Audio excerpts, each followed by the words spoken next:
आईली पतोहिया छोड़ा हो दिहलीला सा मत कर माना हो राया धन के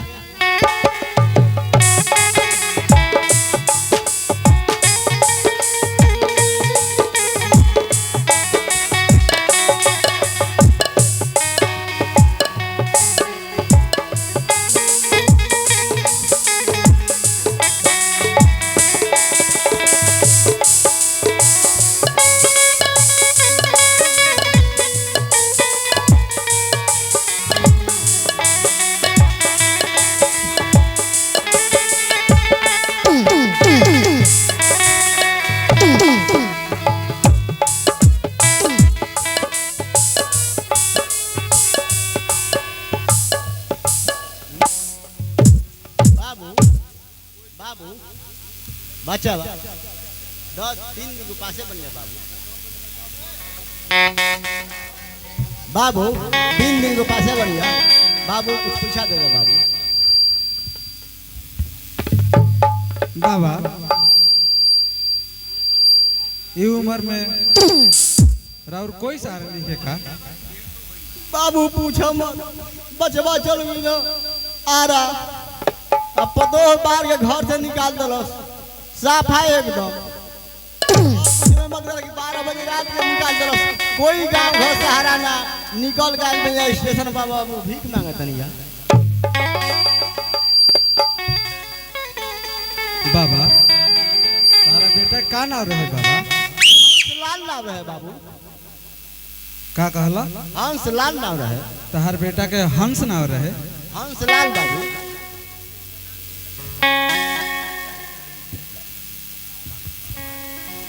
हंसराज हाँ बाबू बाबूजी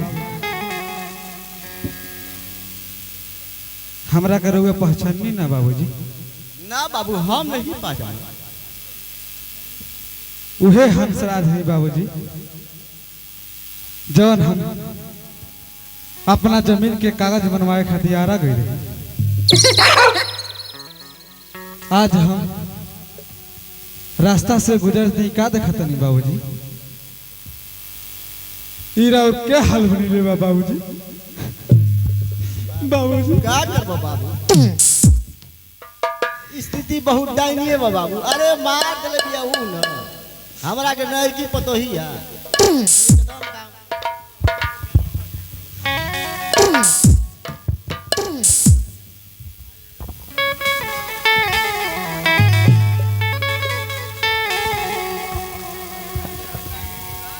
हंसराज तार हंस नाम बटे हम आई अरे हमनी संगे का स्थिति गुजरल बा ये बाबू तू नहीं ग जान मैं मार के पलई उखाड़ दे देखो ये बाबू क्यों नहीं तोड़ देले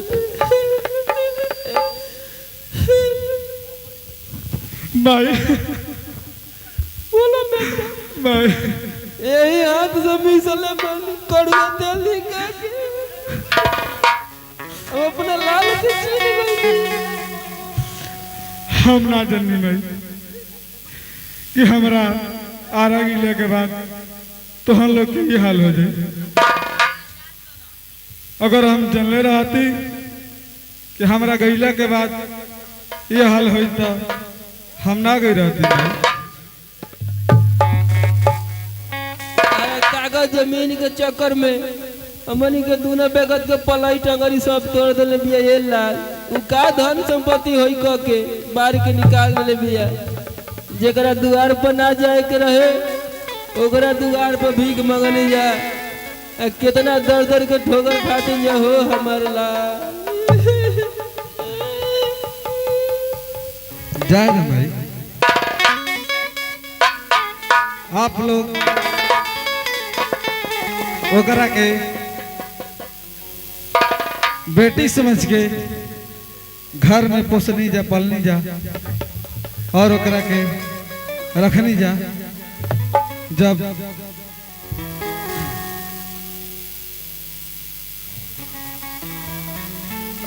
जब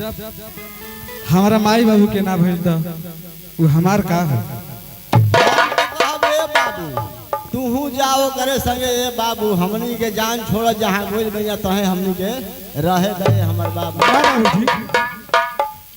ना बाबूजी, तू ये बात कैसे कह दिला बाबूजी? हमनी के ये सुख पाए बाबू ओरिया गुरिया के बाद में फिर भेगतिया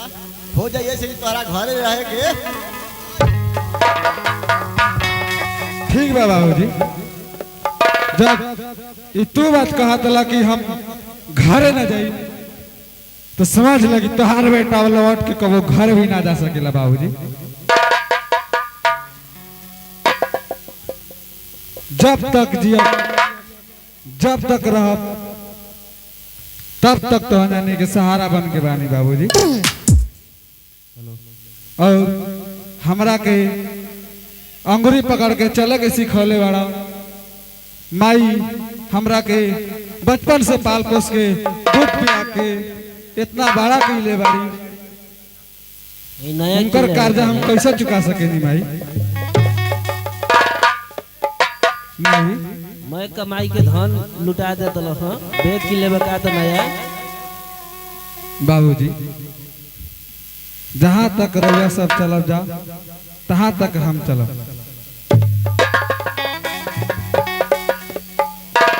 हम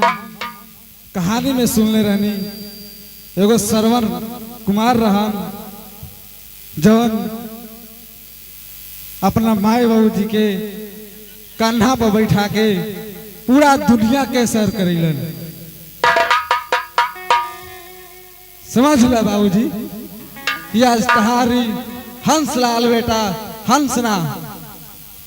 श्रवण बन गइल बा। जवन हम पहले देखनी वो आज करके देखावे जाते नहीं बाबूजी।